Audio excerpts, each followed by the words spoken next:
오늘 말씀으로 인생은 도피할 곳이 있어야 합니다 라는 제목으로 하나님 말씀 전하도록 하겠습니다. 여호수아 19장까지는 요단 동편과 서편의 기업 분배를 모두 다 끝낸 것입니다. 그리고 20장과 21장은 이제 특별히 레위 지파에게 그 21장은 레위 지파에게 성읍을 분배하라는 것이고 20장은 도피성을 택하라라는 것입니다.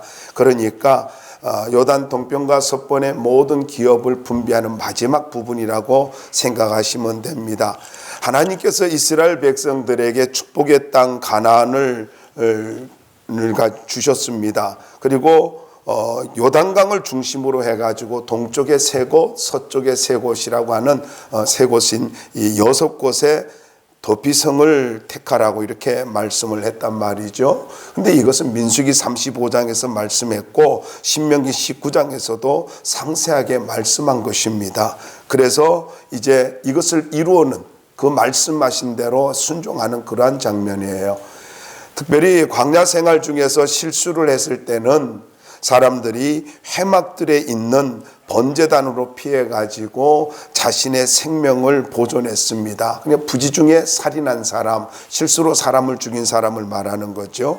그런데 이스라엘 백성들만 이런 것이 있는 거 아니라 고대로부터 각 민족들마다 성령이 있었습니다. 특별한 성령이 있었는데 이스라엘 민족에게도 이렇게 특별한 성령을 만들었던 것입니다.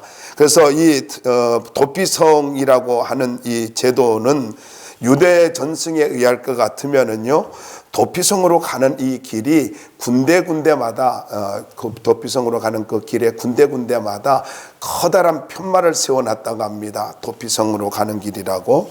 뿐만 아니라 이 편말을 설치하는 그곳에 길을 가지고 닦아놨는데 자그마치 14m, 그러니까 1차선, 한 차선이 한 3m 정도가 되잖아요. 그러면은 크게 잡고 한 5차선 도로 이렇게 넓게, 아주 5차선 도로 넓게 그렇게 도로를 잘 닦아놨다라는 것입니다. 이유는 간단합니다. 피하기 쉽게 빨리 갈 수 있도록 그렇게 만들기 위함입니다. 그런데 여기 6개의 도피성마다 뜻이 있어요. 뜻이 있는데 첫 번째 납달리 지파의 갈릴리 게데스라고 하는 곳은 거룩한 곳이라는 뜻이 있고, 두 번째 에브라임 지파의 세겜은 얻기라는 뜻이 있고, 셋째 유다 지파의 헤브론은 교제라는 뜻을 가지고 있습니다. 넷째 루벤 지파의 베셀은 존귀한 보배라는 뜻을 가지고 있고, 다섯 번째 갓 지파의 길르앗 라못은 높은 곳이라는 뜻을 가지고 있습니다. 그리고 마지막 6번째 므낫세 지파의 바산 골라는 기쁨이라는 뜻을 가지고 있습니다. 너무 생소한 설교를 듣는 얼굴들이에요, 보니까.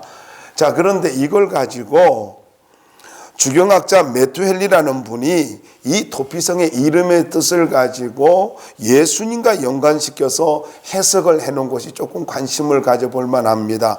특별히 이제 첫 번째 이 거룩한 곳 게데스라고 하는 것은 거룩하신 성전 대신 예수 그리스도를 가지고 이야기하고 있다. 요한복음 2장 19절을 근거로 해서 말하고 있고, 얻기라고 하는 뜻을 가지고 있는 세겜은 정사를 어깨에 맨 통치자가 되시는 예수님을 가지고 설명하고 있고요. 교제라고 하는 뜻을 가지고 있는 헤브론은 성도를 하나님과 교제를 하게 만들어 주시는 중보자 예수님을 이야기하고 있습니다. 그리고 존귀한 보배라고 하는 뜻을 가지고 있는 베셀은 예수님의 존귀하심을 가지고 나타내고 있다라고 하고 있고요. 높은 곳을 뜻하는 길르앗 라못은 성도를 높은 하늘에 앉게 만들어주시는 예수님이다. 그리고 기쁨이라고 하는 뜻을 가지고 있는 골라는 성도들에게 도피성이 기쁨, 성도들에게 참된 기쁨을 주시는 분은 오직 예수 그리스도다. 이렇게 해석을 했습니다. 상당히 일리가 있고 참 괜찮은 해석이라고도 생각이 되어집니다. 어쨌든 전체적으로 중요한 것은 도피성은요, 하나님께서 이스라엘 백성들을 위해서 만들어 놓은 제도입니다. 그리고 어느 곳에서든 쉽게 가서 쉽게 도달할 수 있도록 그렇게 편리하게 만들어 놓은 것이고, 부지 중에 살인한 사람들, 그래서 당시 동해보복법에 의해서 죽을 수밖에 없는 사람들에게 살 길을 열어준 것이 바로 도피성입니다. 근데 이와 마찬가지로 바로 이 메텔리가 예수님과 연관시켰던 것처럼 여러분, 하나님의 가장 큰 사랑은 바로 하나님께서 이스라엘 백성들에게 도피성을 만들어준 것처럼 우리를 위해서 가장 큰 사랑의 그 도피성은 예수 그리스도라는 것입니다. 우리가 예수를 믿은 것은 무엇이냐 하면은요, 예수님 안에 우리 인생이 도피된 것과 도피한 것과 같다라는 거예요. 자, 오늘 이 말씀을 통해서 하나님은 왜 도피성을 만들었느냐 하는 것입니다. 하나님 왜 도피성을 만들었을까? 그것은 인간의 연약함을 알고 기억하셨기 때문입니다. 인간은 하나님의 형상대로 창조함을 받았지 않습니까? 그런데 범죄함으로 인해서 만물을 다스릴 수 있는 그런 지혜와 능력, 그리고 세상을 다스릴 수 있는 그 권세, 이 모든 것들을 가지고 죄의 노예가 됨으로 인해서 다 상실하게 되었습니다. 그래서 불순종하여 범죄함으로 말미암아 인간은 이제 저주 아래 놓이게 되었고 질병 앞에서 무너질 수밖에 없는 연약한 존재가 되었습니다. 죽음 앞에서 벌벌 떨 수밖에 없는 존재가 되었다라는 것이죠. 흙으로 된 육신은 조금만 충격을 가해도 모든 기능이 마비되고 부서지는 것을 볼 수가 있습니다. 양해를 구합니다. 제가 작년이죠. 작년 3월에 집을 좀 도와준다고 이래가지고 가구를 좀 옮기다가 왼손 넷째 손가락을 가지고 다쳤어요. 그런데요, 이 손톱이 얼마나 소중한가를 지난 1년 동안 경험을 했습니다. 아직도 다 나지 않았어요. 그래서 제가 생각하기에 이 손톱이 그냥 손톱이 아니구나, 1년짜리구나, 이걸 알았습니다. 여러분, 손톱이요, 이게 없으니까 다쳐놓으니까요, 물건을 잡는데 그렇게 불편해요.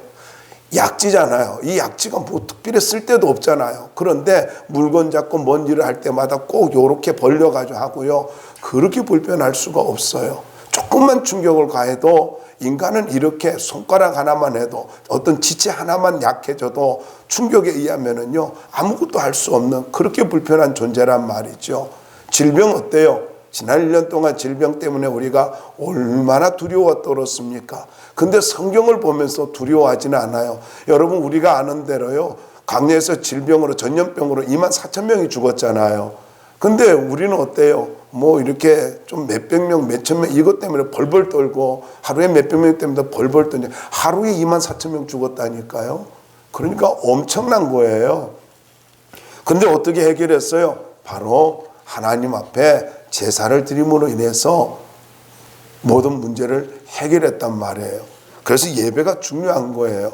여러분, 하늘을 찌를 것 같은 인간의 오만함도 당당함도 질병 앞에서, 문제 앞에서, 그리고 천재지변 앞에서 두려워서 벌벌 떨 수밖에 없는 나약한 존재잖아요.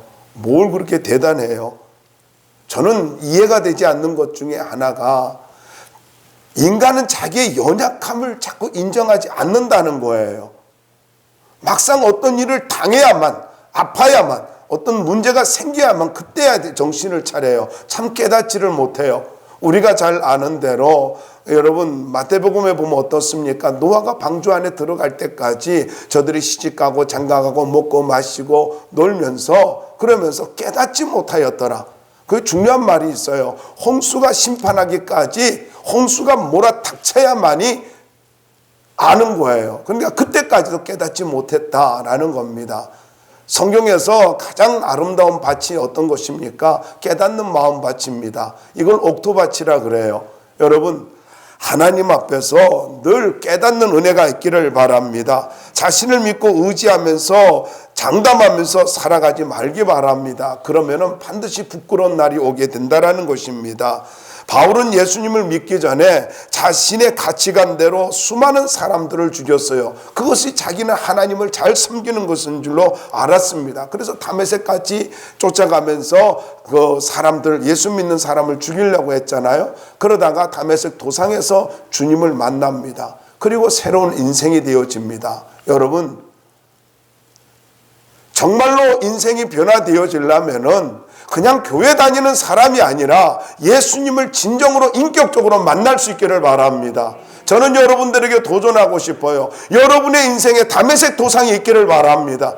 예수를 믿긴 믿었는데 전혀 다메섹 도상이 없어요. 회개하는 일이 없는 거예요. 주님을 인격적으로 만난 일이 없는 거예요. 그러니까 신앙이 엉망인 거예요.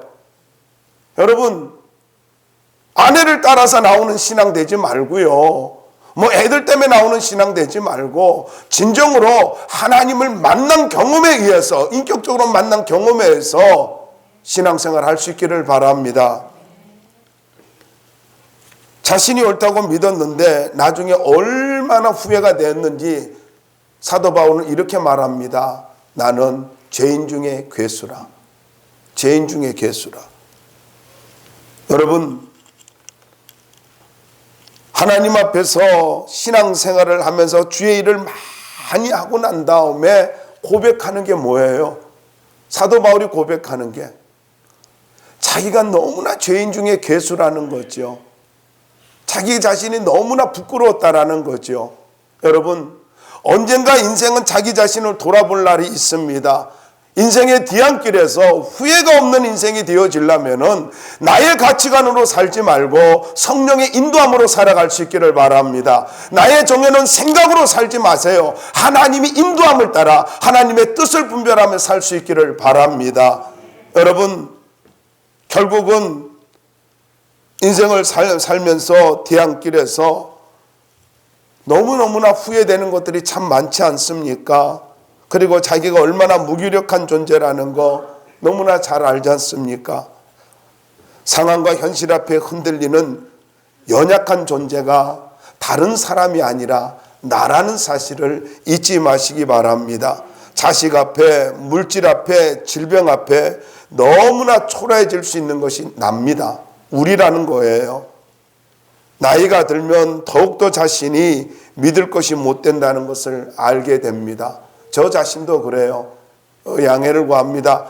어저께 분명히 저는요, 기도회를 마치고 집으로 가면서 핸드폰을 잘 챙긴 줄 알았어요. 그래가지고 갔는데 없어요. 집에 갔는데 없어가지고 이게 또 메일도 봐야 되고 여러 가지 연락할 때도 있고 그래서 찾으니까 없어요. 그래서 열심히 걸어서 중간까지 왔어요. 교회 중간까지 왔는데 목양실 열쇠가 없는 거예요. 안 가져온 거예요. 그래서 다시 돌아갔어요.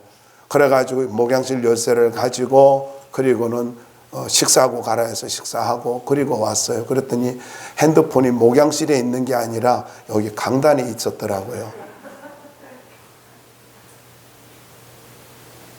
나름대로 젊다라고 생각하며 살아가는 납니다.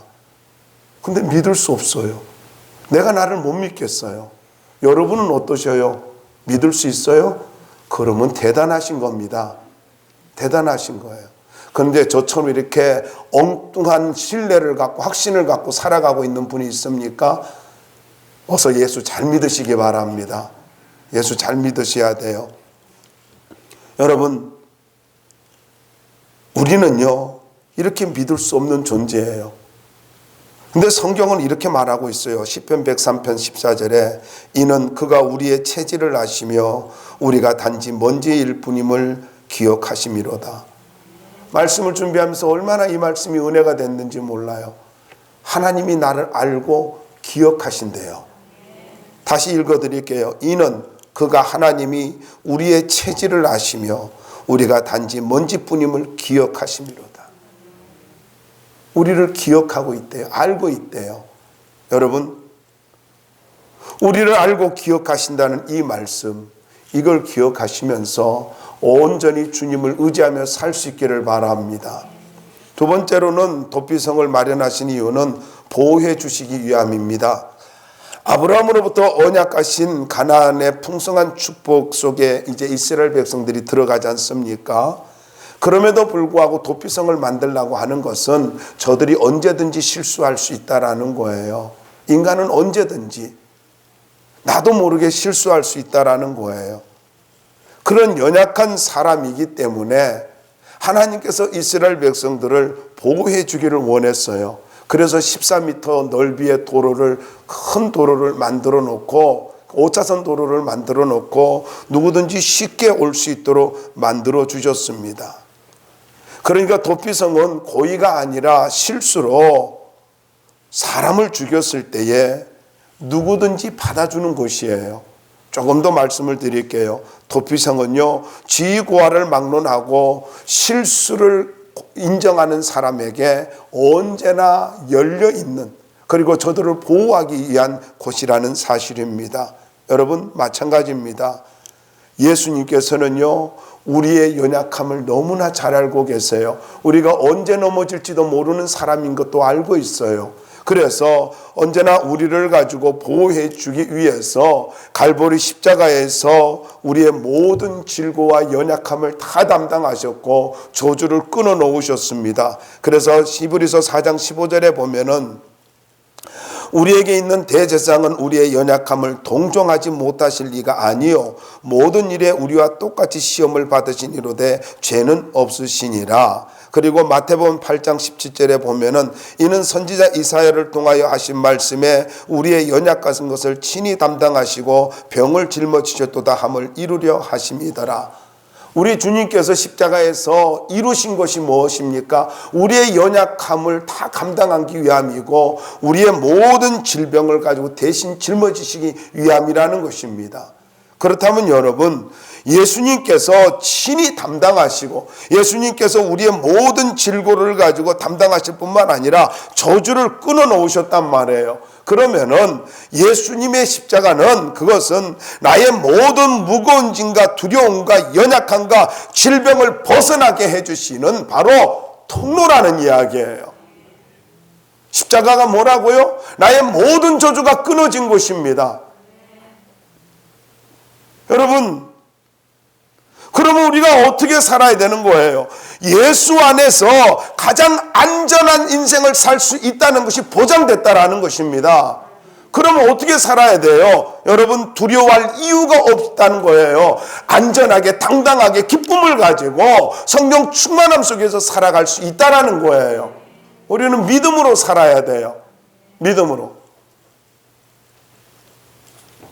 하나님은 예수님을 통해서 인생의 안전한 도피성을 만들어 주셨습니다. 그럼에도 불구하고 우리는 꼭 도피성 안에 있으면서 내가 실수했는데 그 사람이 쫓아와서 나를 죽이면 어떡하지?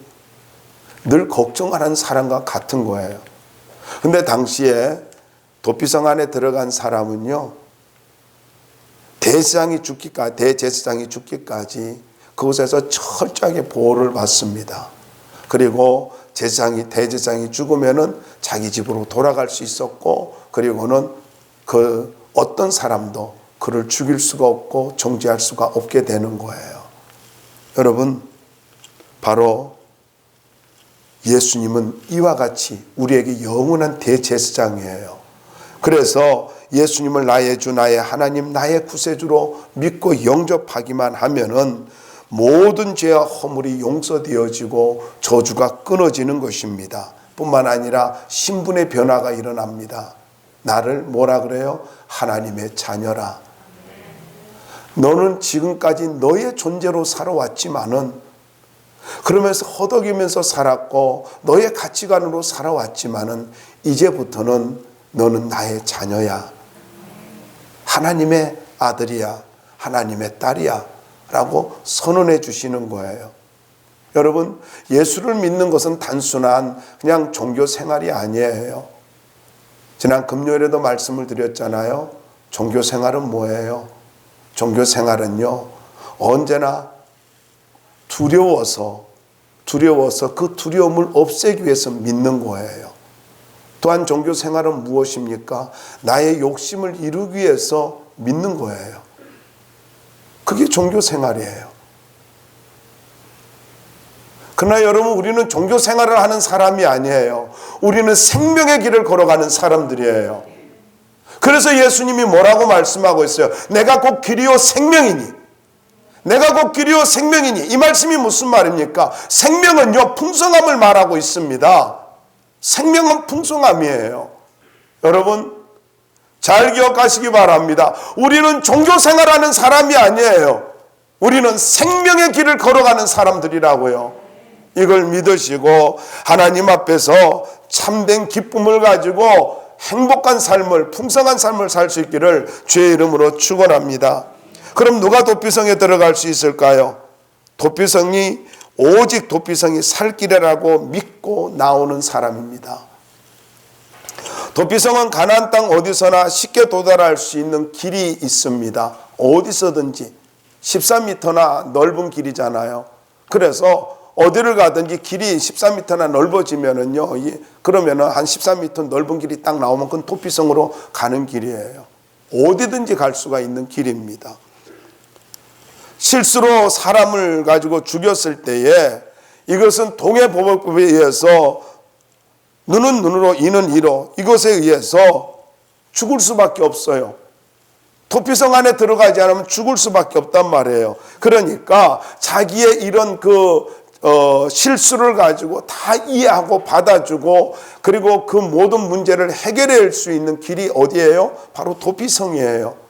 그래서 이 실수한 자가 살 수 있는 길이 오로지 도피성밖에 없다라는 것입니다. 그래서 자기의 생명을 구원할 수 있는 유일한 길이 도피성이라는 것을 깨닫고 도피성으로 달려가면은 그곳에서 죽음의 공포에서 벗어날 수 있고 평안하고 안정된 삶을 살 수 있다라는 것입니다. 여러분, 자기 힘으로 산다고요? 난 잘못하지 않았어. 다만 실수했을 뿐이야. 내가 잘 설명하면 돼. 그러면 될까요? 아니에요. 아니, 자기의 사랑하는 가족을 잃어버렸는데 그 사람이 그 말을 믿겠어요? 안 믿죠. 동해보복법이 있으니까 눈은 눈으로 이는 이로 이걸 사용할 것 아닙니까? 그러면요, 방법이 없어요. 죽을 수밖에 없다라는 거예요. 세상을 사랑하는 것도 마찬가지입니다. 인생은 내 힘으로 살아갈 수 있어 이렇게 생각하고 있습니까? 여러분, 정말로 어리석은 사람입니다. 나보다 똑똑한 사람들이 얼마나 많아요. 얼마나 사기치는 사람이 많아요. 여러분, 내 힘으로 살아갈 수 있는 것은 없습니다. 뭔가를 조금 했다고요? 뭔가를 조금 이루었다고요? 절대로 자만해서는 안 되는 것입니다. 능력이 있다고요? 스펙이 있다고요? 아니요. 하나님의 은혜로 살아가는 것임을 잊지 말아야 됩니다. 그래서 우리의 인생의 해답은 오직 예수님밖에 없는 거예요. 그래서 사도행전 4장 12절 말씀에 보면은 다른 이로서는 구원을 받을 수 없나니 천하 사람 중에 구원을 받을 만한 다른 이름을 우리에게 주신 일이 없음이니라. 여러분, 하나님께서 정해놓은 길은요, 오직 예수님 한 분밖에 없습니다. 죄에서 벗어나는 길도 예수님밖에 없고요, 그리고 인생을 살아가는 길도 오직 예수님밖에 없는 거예요. 이것을 잊지 말아야 돼요. 그래서 예수님이 뭐라고 말씀하고 있습니까? 예수께서 이르시되 내가 곧 길이요 진리요 생명이니 나로 말미암지 않고는 아버지께로 올 자가 없느니라. 다만 이것이 구원의 문제일까요? 아니요. 이것은 정말로 구원의 문제인 것만은 사실입니다. 그러나 내가 곧 길이요 진리요 생명이라고 하는 이 말씀 속에 인생의 해답이 있다라는 것입니다. 근데 사람들은 안 믿어요. 요한복음 16장 9절에 보면은 죄에 대하여라면 그들이 나를 믿지 아니하며, 죄가 무엇입니까? 죄가 무엇이에요? 그것은 바로 예수님의 십자가의 죽음과 부활을 믿지 아니하는 겁니다. 제가 왜 이 말씀을 강조하는 줄 아세요? 오늘날 수많은 사람들이 교회를 향해서 돌을 던지고 있고 신앙에 대해서 이런저런 그리고 나름대로 궤변을 드러내면서 말을 하고 있습니다. 성경을 제대로 알면은 그런 말을 할 수가 없는 거예요. 저는 성경을 연구하면서 성경을 연구하는 학도로서, 학자까지는 아니고 학도로서 성경을 연구해 갈 때에 정말로 말씀을 제대로 알면은 입이 다물어지는 거예요. 할 말이 없는 거예요. 여러분, 예수를 믿는다고 하는 것이 정말로 단순히 교회 다니는 것, 그것밖에 없을까요? 내가 구원받고 하나님의 자녀가 되었다, 그것밖에 없을까요? 그것도 대단한 것이지만은요, 여러분, 예수님의 십자가와 부활을 믿는다는 것은요, 그 십자가와 십자가의 능력을 이야기하는 것이고, 부활을 믿는다고 하는 것은 죽음의 저주를 끊어버린 그런 부활의 능력을 이야기하는 거예요. 둘 다 능력이에요. 십자가도 능력이고 부활도 능력이라고요. 그러므로 예수님의 십자가와 부활을 믿는 사람은요, 그 안에 뭐가 있어야 돼요? 바로 하나님의 능력, 예수님의 능력, 성령의 능력이 있어야 되는 거예요. 능력이 있어야 된다고요. 종교 행위가 아니라고요. 여러분, 나를 위해서 칼보리 십자가에서 피를 흘리고 돌아가심으로 인해서 내 모든 죄 용서해 주시고 저주를 끊어 놓으셨어요. 저주를 끊으셨다고요.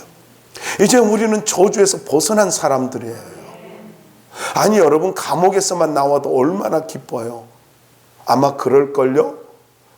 코로나19 이제 해제돼가지고 마음대로 다녀도 된다고 이렇게 하면은요, 여러분, 마스크는 그래도 써야 된다. 그 말을 들으면은요, 마스크 써도 뭐 어디든지 돌아다닐 수 있으니까 얼마나 여러분이 행복하겠습니까? 이제 해방이다. 난 도무지 이해가 안 돼요. 요번에 그 전직 대법관이었던 분이 글을 썼더라고요. 예배를 드리지 못하게 하는 거는 이거는 헌법으로 잘못된 것이다 라는 걸 가지고 상세하게 조목조목 해놨더라고요. 특별히 백화점은 가지고 허락하면서 예배를 가지고 이걸 이렇게 제한하는 것은, 이것은 헌법에, 몇 가지 헌법에 이게 너무나 잘못되게 걸리는 거라고, 잘못된 거라고 대법원장이 이야기를 하더라고요. 그래, 저가요, 얼마나 시원한지, 이 법을 모르니까. 근데 법적으로 이야기를 하니까 아주 좋더라고요. 여러분, 그런데 저는 여러분들에게 꼭 부탁드리고 싶은 것이 있어요. 여러분, 세상에 어떤 법을 풀어줄 때 살 것 같다? 아니요. 예수 안에서 살 수 있길 바랍니다. 예수 안에서. 십자가의 그 능력, 그리고 부활의 그 능력, 그걸 믿고 능력 있는 성도로 살아갈 수 있기를 부탁을 드립니다. 여러분, 예수님만이 살 길이에요. 자녀의 권세를 잃어버리지 마세요. 자녀의 권세 잃어버리면 안 됩니다. 예수님이 진정 우리의 도피성이고요, 더 나아가서 예수님만이 우리의 살 길입니다. 자, 그리고 누가 도피성에 들어갈 수 있느냐? 실수로 범죄한 것을 고백하는 자예요. 4절 말씀을 한번 볼까요? 한번 읽어주시기 바랍니다. 시작.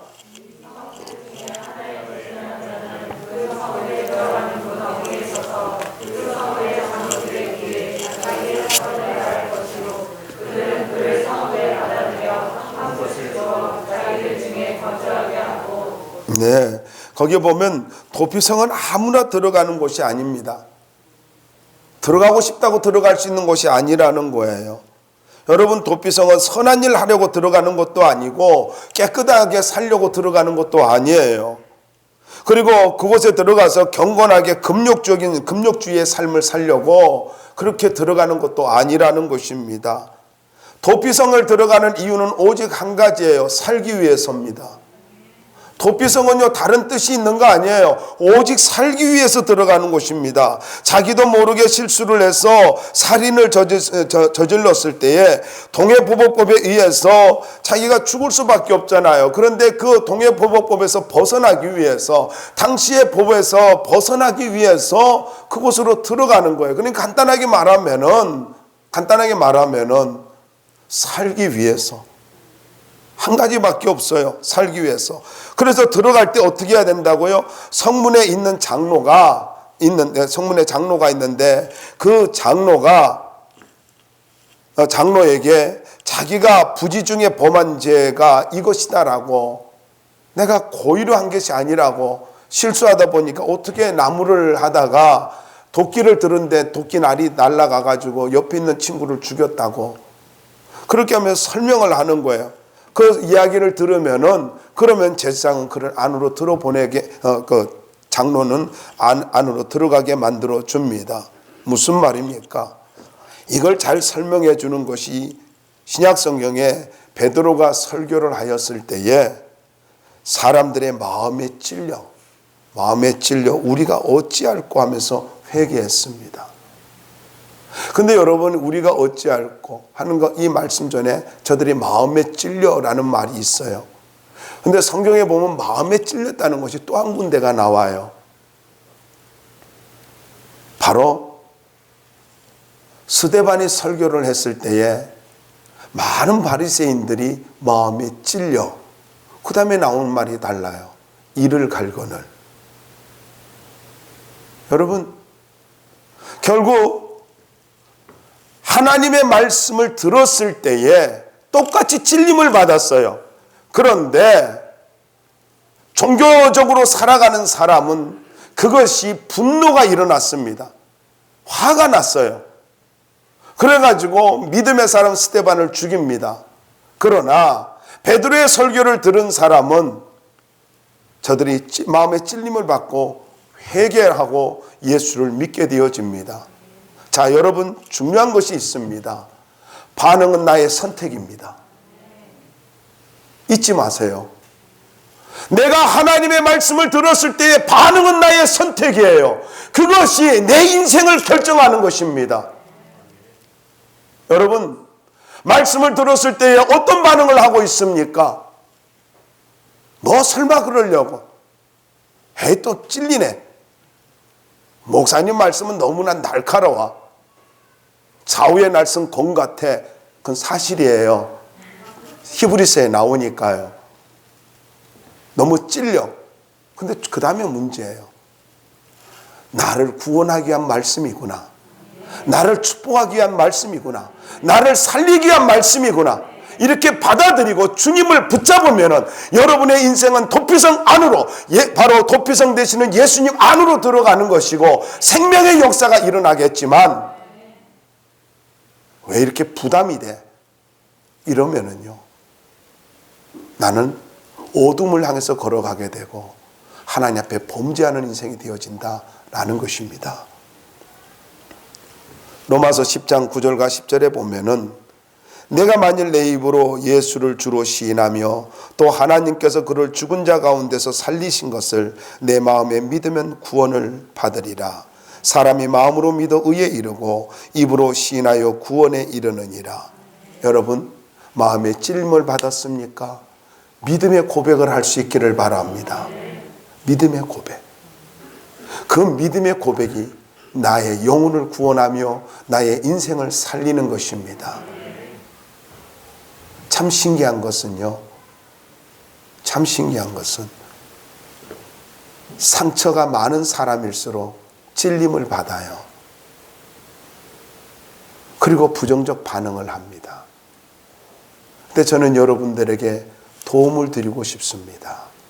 지난 금요일에도 말씀을 드린 것처럼요, 하나님은 반드시 내 상처를 치료하십니다. 그것이 언제 시작되어져요? 말씀을 들음으로부터 시작되어져요. 하나님, 내가 상처 갖고 사는 걸 원하질 않아요. 절대로 원하질 않아요. 내가 어떤 상처를 가지고 있다고요? 그거 하나님이 원하질 않아요. 하나님은 내가 건강하길 원해요. 건강한 자아를 가지고 건강한 믿음을 가지고 하나님의 축복 속에 살기를 원하십니다. 그러므로 여러분, 말씀을 들었습니까? 입으로 시인하십시오. 믿음의 고백을 하십시오. 그러면 반드시 놀라운 변화의 역사가, 치유의 역사가, 회복의 역사가 일어날 것입니다. 결론적으로 말씀을 드리겠습니다. 인생의 참된 도피성은 오직 예수님 뿐입니다. 예수님 뿐이에요. 찬송가 494장을 보면은 터플레이드라고 하는 목사님이 찬송가를 지었습니다. 거기에 보면은 이런 찬송가예요.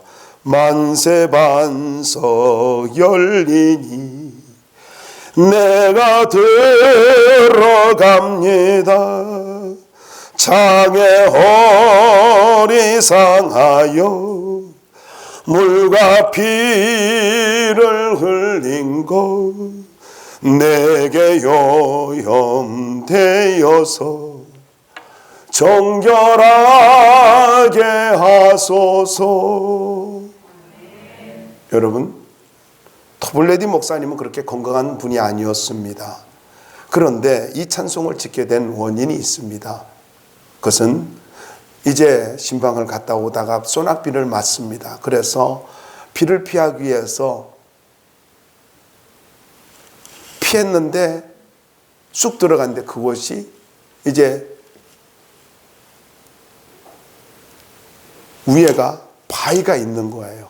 동굴과 같이. 그래가지고 바깥에 비를 보면서, 비가 내리는 걸 바라보면서 이 반석 안에 내가 들어왔구나. 그래서 피해졌구나.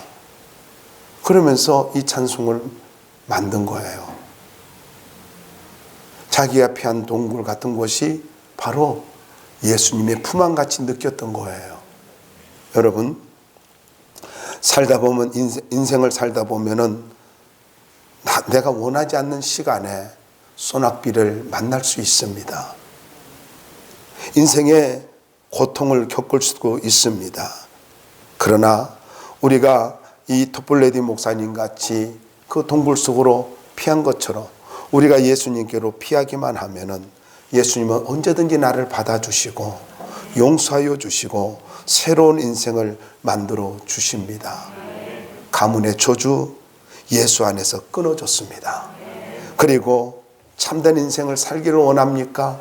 예수님만이 살 길이라고 믿는 거예요. 무거운 짐을 벗어버리기 원해요? 참된 안식과 행복을 누리기를 원해요? 예수님을 믿어야 됩니다. 그런데 이걸 잘 말씀해 주시는 곳이 있습니다. 수고하고 무거운 짐자들아 다 내게로 오라. 내가 너희를 쉬게 하리라. 다 내게로 오라. 누구만 오라고 하지 않았어요. 다 내게로 오라. 내가 너희를 쉬게 하리라. 주님의 음성에 응답하시기 바랍니다. 다 내게로 오라.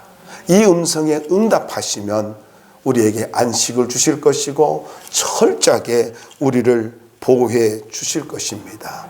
다시 말씀드립니다. 예수님이 인생의 도피성입니다.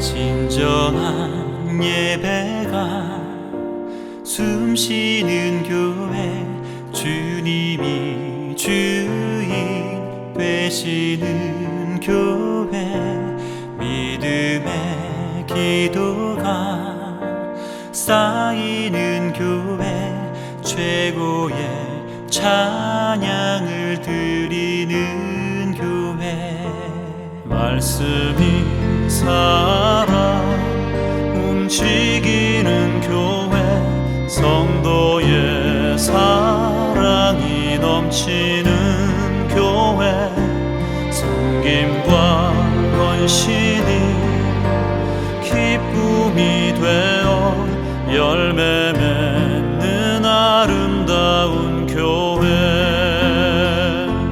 주님의 마음 닮아서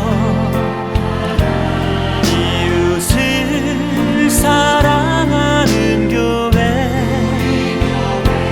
주님의 영광을 위해서 빛 되신 주님 전하는 교회 사랑의 불꽃이 활짝 피어나 날마다 사랑에 빠지는 교회 주께서 사랑하는 우리 교회가 이런 교회 되게 하소서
사랑하는 우리 교회가 이런 교회 되게 하소서.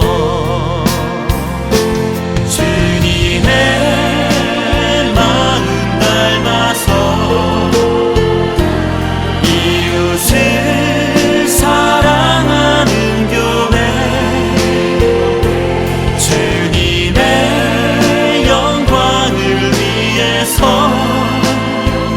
빛 되신 주님 전하는 교회.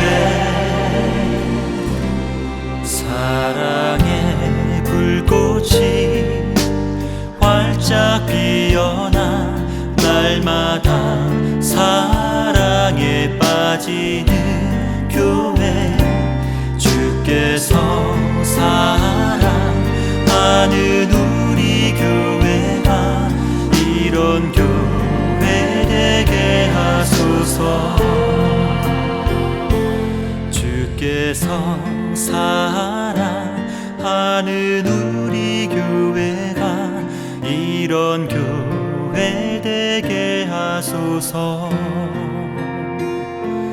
이런 교회 되게 하소서. 이런 교회 되게 하소서.